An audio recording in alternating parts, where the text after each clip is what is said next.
Hello, welcome back to our YouTube channel. ഇന്ന് ഞങ്ങൾ പോയത് ചെന്നൈയിലെ ലിറ്റിൽ മൗണ്ട്, അതായത് ചിന്നമലൈ.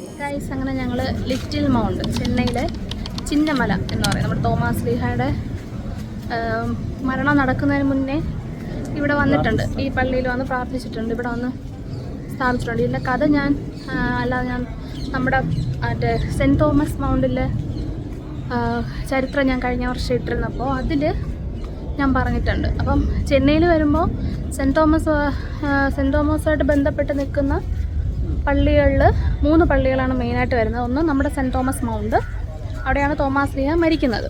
പിന്നെ വരുന്ന ഇവിടെ ചിന്നമലയും, പിന്നെ ഇനി വരുന്ന മൈലാപ്പൂർ. അതിലിപ്പോൾ നമ്മൾ നിൽക്കുന്ന ചിന്നമലയിലാണ്. അപ്പോൾ അതിൻ്റെ വീഡിയോസ് ഒന്ന് കാണിച്ചു തരാം. പേര് പോലെ തന്നെ ഇതൊരു ചെറിയ മലയാണ്. യേശുവിൻ്റെ ശിഷ്യന്മാരിൽ ഒരാളായ തോമാസ് ലീഹ ഇന്ത്യയിൽ സുവിശേഷം പ്രസംഗിക്കാനെത്തിയ സ്ഥലങ്ങളിൽ പ്രധാനപ്പെട്ട സ്ഥലമാണ് ചിന്നമലൈ അഥവാ ലിറ്റിൽ മൗണ്ട്.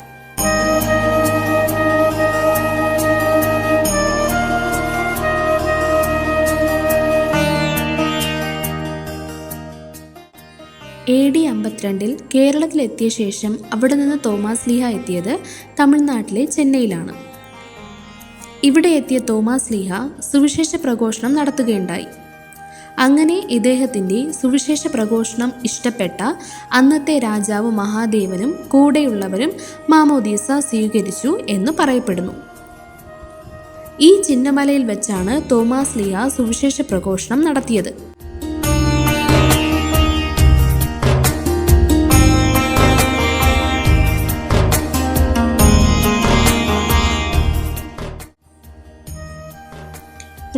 വർഷമായിട്ടുള്ള ഭാരതത്തിൻ്റെ ക്രിസ്ത്യാനിറ്റിയെ സൂചിപ്പിക്കാൻ പള്ളിയുടെ മുന്നിൽ കരിങ്കല്ലിൽ കൊത്തിയെടുത്ത തൂണുണ്ട്. ദ പില്ലർ ഓഫ് ഫെയ്ത്ത് എന്നാണ് ഈ തൂണിന് പേര് നൽകിയിരിക്കുന്നത്.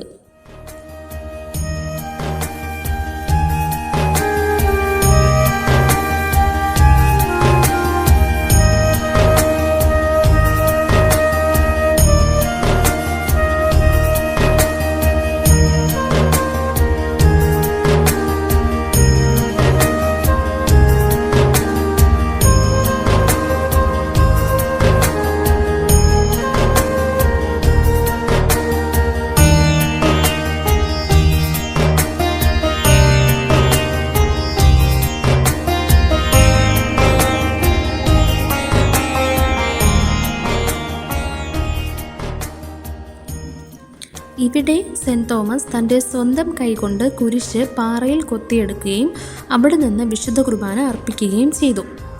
അവിടെ ചരിത്രം എഴുതി വച്ചിരിക്കുന്നത് പലതവണ ഈ കുരിശിൽ നിന്നും രക്തം വന്നിട്ടുണ്ട് എന്നാണ്, പ്രത്യേകിച്ച് സെൻറ്റ് തോമസ് കൊല്ലപ്പെടുന്നു എന്ന് പറയുന്ന ദിവസങ്ങളിൽ.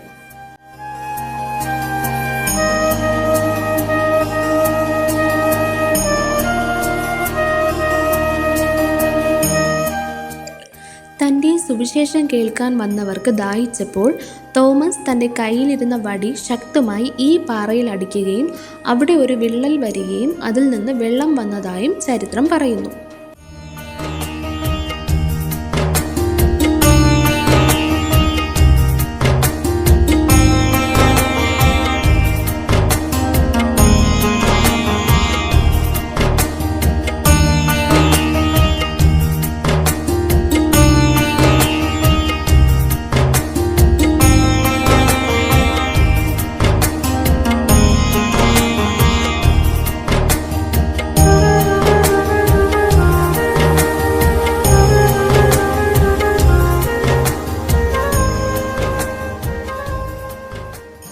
ദുഃഖ വെള്ളിയാഴ്ച കുരിശിൻ്റെ വഴി നടത്തുമ്പോൾ 14 സ്ഥലം, അതായത് ഈശോയുടെ സംസ്കാരം ഇവിടെയാണ്, ഈ ഗുഹയ്ക്കുള്ളിലാണ് അനുസ്മരിക്കുന്നത്.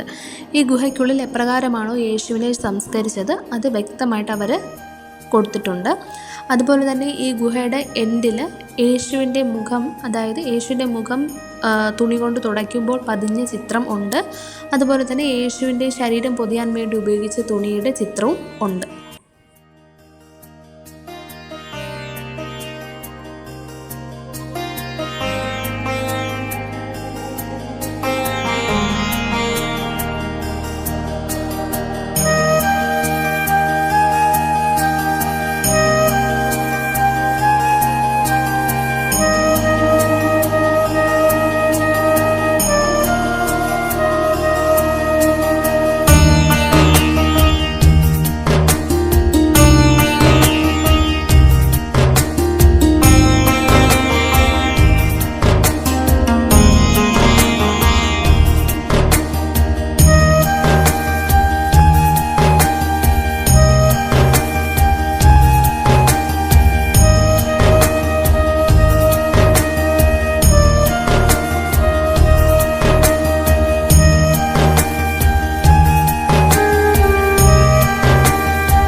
വിശുദ്ധ കുരിശിൻ്റെ ചാപ്പലാണിത്, അതായത് chapel of the holy cross. റോമിലെ ഒരു വിശുദ്ധ സ്കാല സാന്റ എന്ന വിശുദ്ധ പടിയുടെ മാതൃകയായി ഇവിടെ 21 പടികളുണ്ട്. തീർത്ഥാടനത്തിന് വരുന്നവർ മുട്ടിലാണ് ഈ പടികൾ കയറുന്നത്. ഈ ചാപ്പലിനുള്ളിൽ യേശുവിനെ തറച്ച കുരിശിൻ്റെ തിരുശേഷിപ്പും വെച്ചിട്ടുണ്ട്.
സെൻറ് തോമസ് ഗുഹയുടെ മുകളിൽ AD 1551 പോർച്ചുഗീസ് മിഷണറിമാർ സ്ഥാപിച്ച ഒരു മാതാവിൻ്റെ പള്ളിയുണ്ട്.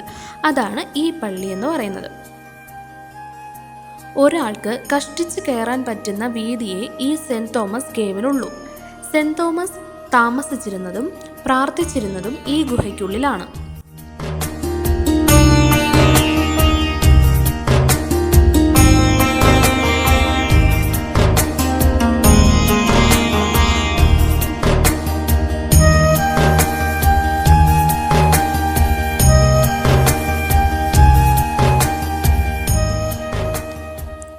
ഈ ഗുഹയ്ക്കുള്ളിൽ സെൻറ് തോമസിൻ്റെ ഒരു വുഡ് സ്റ്റാച്യു, പിന്നെ തിരുശേഷിപ്പ്, വിശുദ്ധ ലൂക്ക വരച്ച മാതാവും ഉണ്ണിയേശുവും കൂടെയുള്ള ചിത്രവും വെച്ചിട്ടുണ്ട്.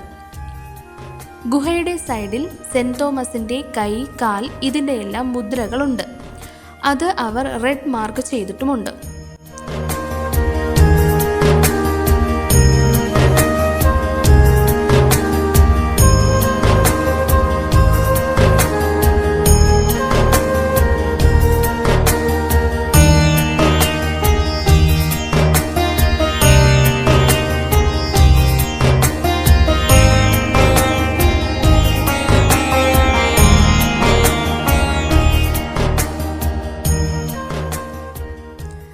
ആ നാരോ വഴിയാണ് അദ്ദേഹം ശത്രുക്കളുടെ കയ്യിൽ നിന്നും രക്ഷപ്പെട്ടത്.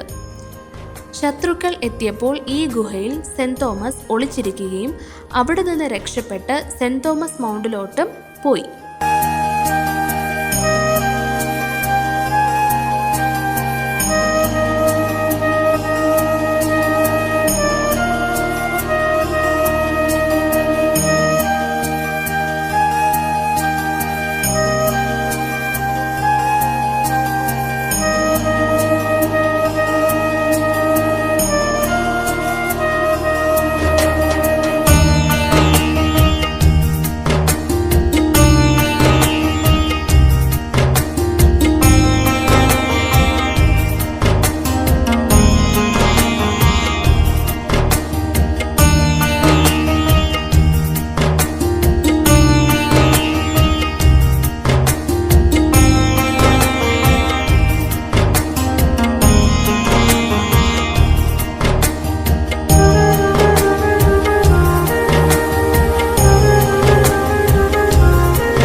അപ്പോൾ ഞങ്ങളുടെ ഈ ട്രാവൽ വ്ളോഗ് നിങ്ങൾക്ക് ഇഷ്ടപ്പെട്ടെന്ന് വിചാരിക്കുന്നു. ചെന്നൈയിൽ വരുന്നവർ ഈ സ്ഥലങ്ങളൊന്നും മിസ്സ് ചെയ്യാതെ തന്നെ കാണണം. കാരണം ഇതൊരുപാട് ചരിത്രപരമായിട്ടുള്ള സ്ഥലങ്ങളാണ്. കുട്ടികൾക്കായാലും മുതിർന്നവർക്കായാലും ഒരുപാട് അറിഞ്ഞിരിക്കേണ്ട ക്രിസ്ത്യാനിറ്റിയുടെ ഏറ്റവും വലിയ പ്ലേസാണ്. അതിനപ്പുറം ചരിത്രപരമായിട്ട് നമുക്ക് ഒരുപാട് കാര്യങ്ങൾ മനസ്സിലാക്കാൻ പറ്റുന്ന ഒരു സ്ഥലമാണ് ഈ ചിന്നമലൈ, നമ്മുടെ അതുപോലെ സെൻറ്റ് തോമസ് മൗണ്ട്. ഇനിയുള്ളത് മൈലാപ്പൂരാണ്.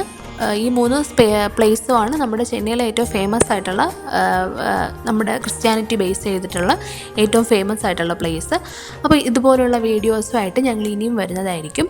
അപ്പോൾ ഞങ്ങളുടെ ഈ വീഡിയോ ഇഷ്ടപ്പെട്ടെങ്കിൽ ലൈക്ക് ചെയ്യുക, ഷെയർ ചെയ്യുക, ഞങ്ങളുടെ ഈ ചാനലൊന്ന് സബ്സ്ക്രൈബ് ചെയ്യുക. അപ്പോൾ അത്രയേ ഉള്ളൂ. ബൈ.